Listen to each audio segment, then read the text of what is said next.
आइए आज की टॉप 10 खबरों पर एक नजर डालते हैं। ममता बनर्जी की पार्टी तृणमूल कांग्रेस 2 गुटों में बढ़ सकती है। पार्टी से निकाले गए नेता रिजू दत्ता ने दावा किया कि 80 में से 50 से ज्यादा विधायक खुद को असली तृणमूल बताने की तैयारी कर रहे हैं। दरअसल बंगाल में टीएमसी के 80 विधायक हैं। नए गुट को मान्यता के लिए 2/3 यानी 54 विधायकों की जरूरत होगी।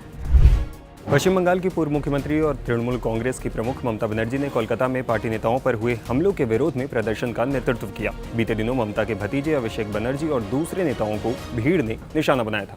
धरने पर बैठी ममता बनर्जी ने कहा, बंगाल में पुलिस टीएमसी नेताओं को धमका रही है। नेपाल के प्रधानमंत्री की तरफ से भारत नेपाल सीमा को लेकर दिए गए बयान के बाद भारत ने अपनी प्रतिक्रिया दी है। विदेश मंत्रालय के प्रवक्ता रणधीर जायसवाल ने कहा है कि भारत ने नेपाल के प्रधानमंत्री के बयानों और इस मुद्दे पर नेपाली विदेश मंत्रालय के बयान का संज्ञान लिया है। जायसवाल ने कहा कि भारत नेपाल सीमा का लगभग 98% हिस्सा पहले ही निर्धारित किया जा चुका है। अमेरिकी राष्ट्रपति डोनाल्ड ट्रंप ने सोमवार को इजराइल के प्रधानमंत्री बेंजामिन नेतन्याहू से फोन पर बात की। इस दौरान उन्होंने लेबनान में इजरायली सैन्य कार्रवाई पर कड़ी नाराजगी जताई।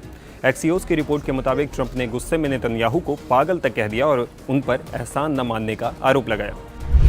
23 राज्यों में जून की शुरुआत के साथ गर्मी से राहत मिली है। दिल्ली, उत्तर प्रदेश, राजस्थान, पंजाब, मध्य प्रदेश, हरियाणा और बिहार के कई इलाकों में आंधी, बारिश और ओलावृष्टि हुई। इस दौरान अलग अलग घटनाओं में राजस्थान और मध्य प्रदेश में 5 लोगों की मौत भी हो गई। कांग्रेस सांसद शशि थरूर ने सरकारी कार्यक्रमों की शुरुआत और अंत में राष्ट्रगीत वंदे मातरम के सभी 6 छंदों को बजाने या गाना अनिवार्य करने पर सवाल उठाए। उन्होंने इसे गैर जरूरी और लोगों के लिए बोझिल बताया। थरूर के इस बयान पर बीजेपी ने निशाना भी साधा।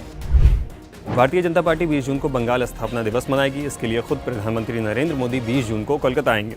दरअसल डॉक्टर श्यामा प्रसाद मुखर्जी ने ही 20 जून को बंगाल विधानसभा में बंगाल की स्थापना का प्रस्ताव रखा था। भाजपा बंगाल के हर जिले में जश्न मनाएगी। बीजेपी देश भर में बड़ा संदेश देने की योजना बना रही है। सोने चांदी के दामों में आज बढ़त दर्ज किया गया। Indian Boolean and jewellers association के मुताबिक 10 ग्राम 24 कैरेट सोने के दाम 760 रुपये बढ़कर 1,56,000 रुपये हो गया। वहीं 1 किलो चांदी की कीमत 2,950 रुपये बढ़कर 2,66,000 रुपये पर पहुंच गई।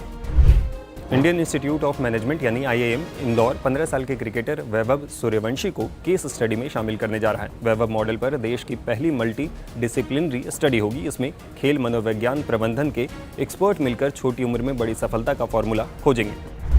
IPL जीतने के बाद क्रिकेटर विराट कोहली और पत्नी अनुष्का शर्मा ने वृंदावन में संत प्रेमानंद के दर्शन किए। दोनों मंगलवार सुबह 7 बजे केली कुंज आश्रम पहुंचे। चेहरे पर मास्क लगाकर कार से उतरे और नंगे पांव आश्रम के अंदर गए। दोनों 2 घंटे तक आश्रम में रहे। तो ये रही आज की टॉप 10 खबरें। धन्यवाद।